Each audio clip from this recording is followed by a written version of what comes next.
जरांगेंच्या आंदोलनासंदर्भात हायकोर्टानं चौकट टाकली, त्यामुळे सरकारच्याही हातात आता काही नाही. कोर्टाच्या नियमांनुसार आंदोलन झाल्यास हरकत नाही, फडणवीसांकडून स्पष्ट. आमच्यासाठी जरांगेंचं आंदोलन राजकीय नाही. काही राजकीय पक्षांकडून जरांगेंना खांद्यावर बंदूक ठेवून फायदा घेण्याचा प्रयत्न, पण त्यांचं नुकसान होईल. फडणवीसांचा रोख नेमका कुणाकडे याची चर्चा.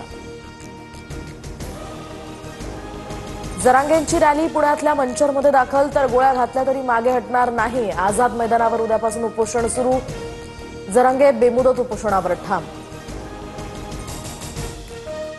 मराठा समाजाचे प्रश्न आम्हीच सोडवले आणि पुढेही आम्हीच सोडवणार. मराठा ओबीसी समाजावर अन्याय होऊ देणार नाही, मुख्यमंत्री फडणवीसांची ग्वाही.